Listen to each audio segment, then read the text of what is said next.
Assalamualaikum warahmatullahi wabarakatuh. Halo semuanya. Di video kali ini kita memasuki segmen PODIS, Podcast Gizi dan Kesehatan.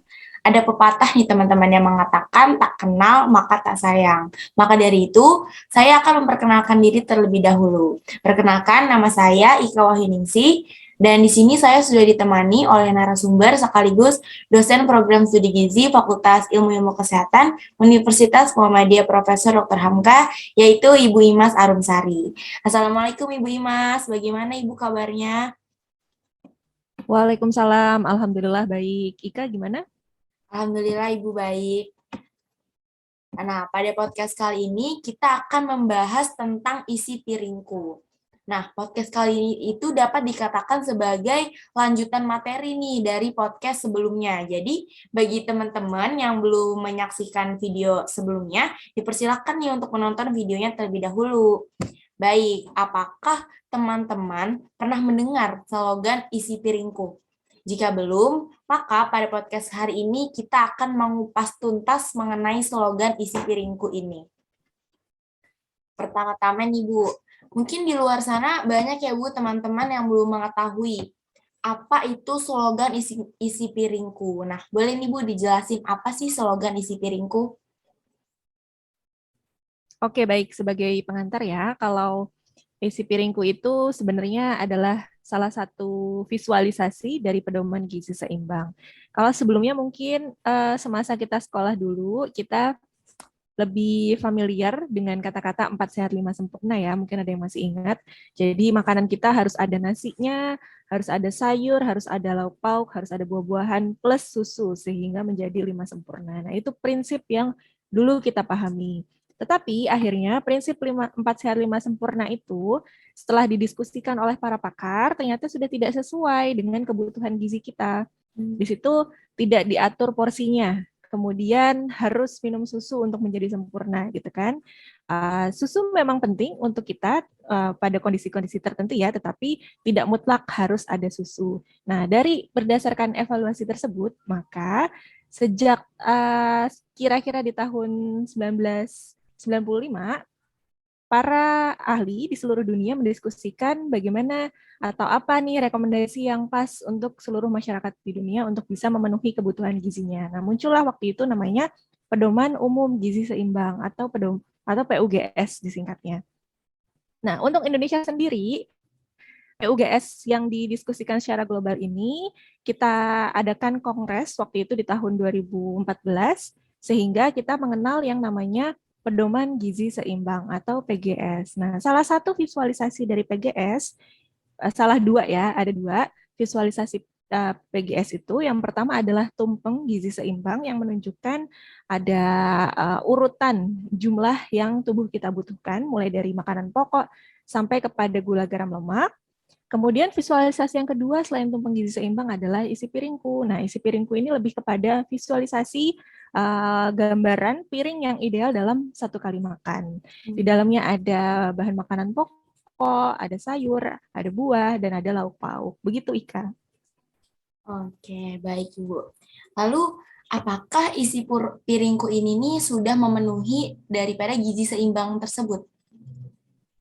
Iya, tentu saja. Karena isi piringku ini untuk menyosialisasikan kepada masyarakat gambaran piring dalam satu kali makan menurut pedoman gizi seimbang. Jadi pasti dia sesuai, karena tadi yang saya sebutkan di awal, dia adalah visualisasi untuk memudahkan praktik masyarakat di kehidupan sehari-hari. Mungkin kalau kita baca tumpeng, kalau untuk masyarakat umum ya, itu kan agak ribet, misalnya ada bentuknya besar, terus di dalamnya ada jenis-jenis makanan, terus ada rekomendasi olahraga, cuci tangan, dan sebagainya, sehingga masyarakat mungkin tidak bisa langsung mendapatkan gambaran. Jadi intinya saya harus makan apa nih? Dalam satu kali makan piring saya harus ada apa? Nah, uh, kebutuhan itulah yang kemudian dibentuk menjadi visual isi piringku. Jadi tentu saja dia sudah sesuai dengan prinsip gizi seimbang, di mana di dalamnya makanan kita harus ada sumber karbohidrat, sumber protein nabati dan hewani, sayur, dan juga buah.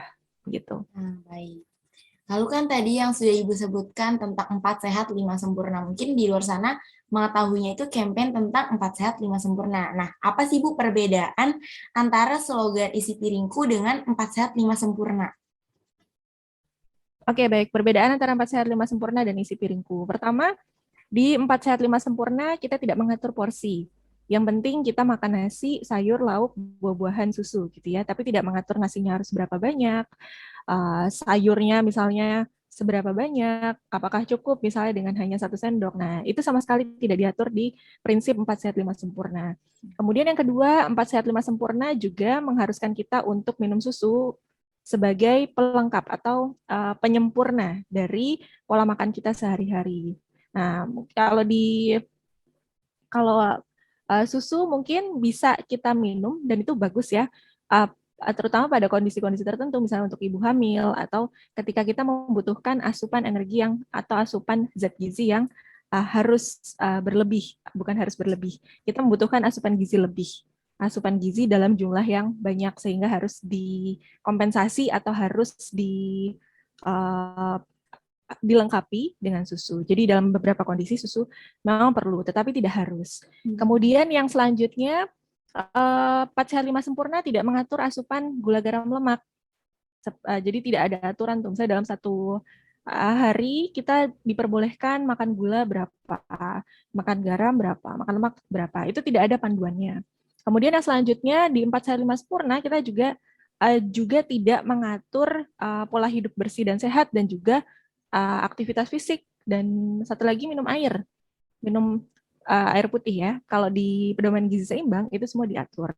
Kita harus melakukan aktivitas fisik minimal 30 menit dalam satu hari, kemudian minum air putih minimal 2 liter untuk kebutuhan orang secara umum ya.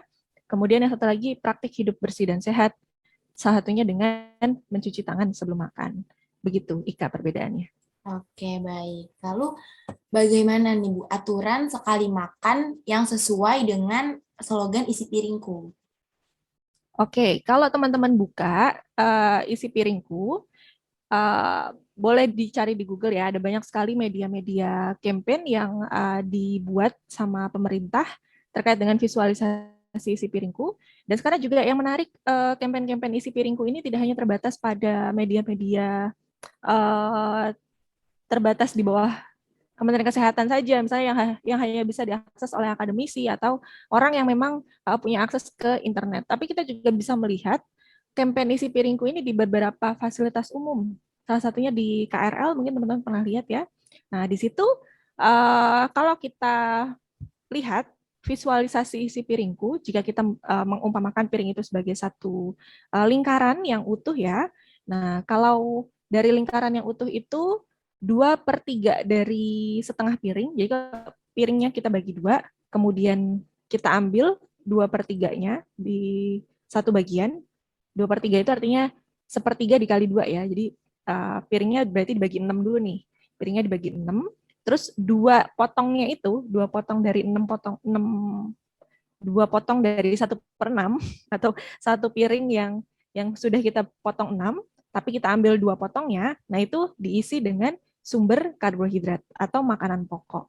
Nah, makanan pokok ini tidak harus nasi, makanan pokok ini bisa diganti dengan misalnya singkong, sagu, mie, bihun, apalagi ubi misalnya, terus jagung, kentang, sagu misalnya begitu ya. Disesuaikan dengan budaya masyarakat setempat. Kalau masyarakatnya terbiasa makan nasi, ya berarti nasi makanan pokoknya. Atau masyarakatnya terbiasa makan sagu di beberapa bagian di Indonesia Timur misalnya, nah berarti itu diisi dengan sagu. Jadi 2/3 atau 2 potong dari 1/6 tadi itu diisi dengan makanan pokok. Nah, kemudian dengan jumlah yang sama dengan nasi tadi, itu diisi dengan sayur. Jadi kalau di prinsip isi piringku, sayur itu nggak boleh cuma 1 sendok, sisanya kuah dibanyakin gitu ya. Atau secukupnya, yang penting ada warna hijau dan merah misalnya, hanya secuil-secuil, sisanya kuah dan kecap misalnya.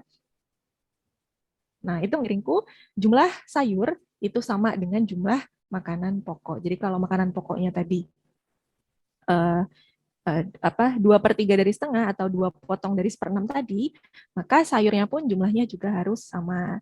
Kemudian berarti ada 2 potong lagi ya, yang 1/6 tadi, yang 1 potong itu untuk lauk pauk, lauk nabati dan lauk hewani. Kalau lauk nabati, berarti dia sumber protein nabati. Kalau lauk hewani, dia sumber protein hewani. Nah, dua-duanya ini diupayakan ada di piring kita. Karena protein itu kan terdiri atas asam amino ya.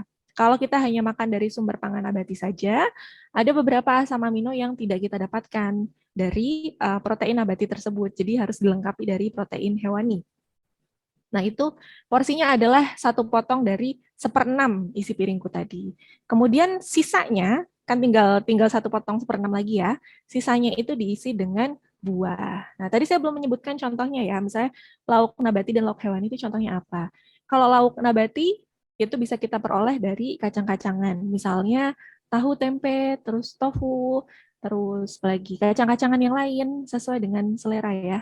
Kemudian kalau yang lauk hewani, ada ayam, unggas-unggasan, tidak harus ayam ya. Terus daging merah, daging sapi, daging kerbau gitu. Kemudian ikan, telur, nah itu sumber protein hewani. Seperti itu gambarannya, Ika.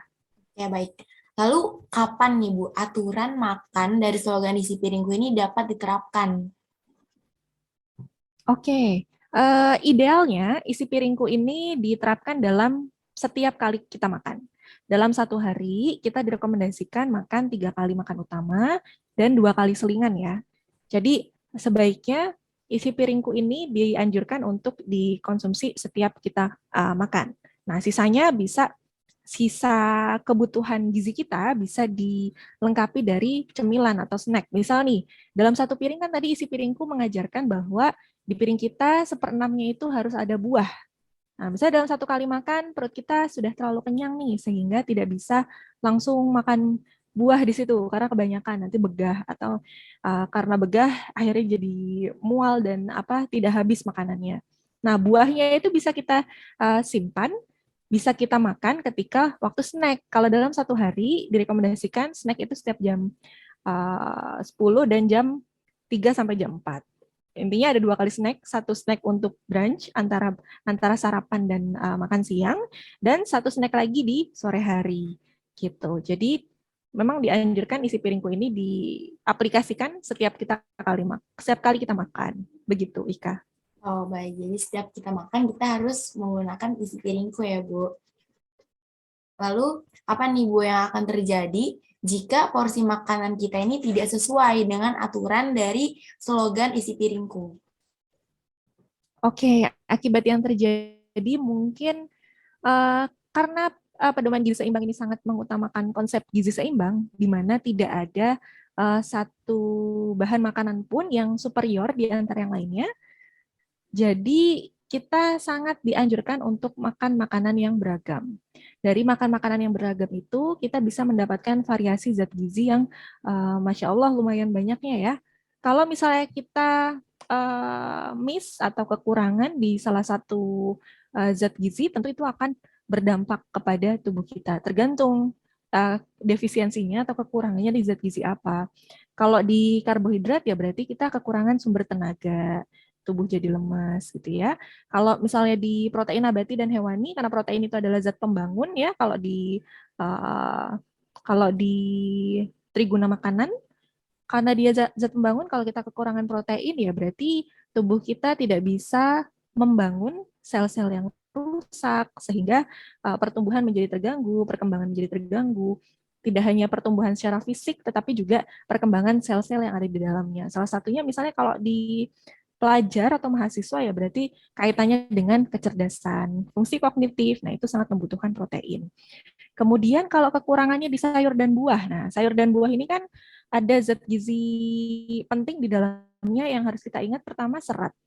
Kedua, vitamin dan mineral. Yang ketiga adalah komponen antioksidan. Nah, kalau kita kekurangan serat, maka akan terjadi ada sistem pencernaan. Pencernaan kita menjadi tidak lancar atau tidak kalau dibiarkan dalam waktu yang lama mungkin akan mengalami gangguan defekasi atau gangguan pembuangan ketika buang air besar. Kemudian yang kedua, serat itu juga adalah sumber probiotik.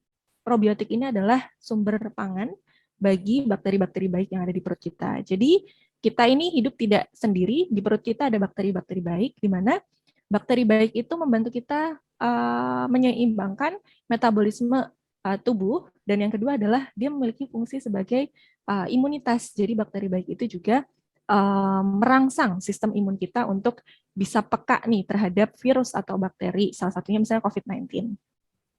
Terus itu pertama yang serat. Kedua, vitamin dan mineral. Nah, teman-teman mungkin kalau belajar metabolisme zat gizi mikro ya, ada vitamin larut air, ada vitamin larut lemak. Masing-masing vitamin larut air dan larut lemak itu punya fungsi yang berbeda. Kalau kita defisiensi salah satunya, maka akan ada fungsi yang terganggu, tergantung apa jenis vitamin dan mineralnya.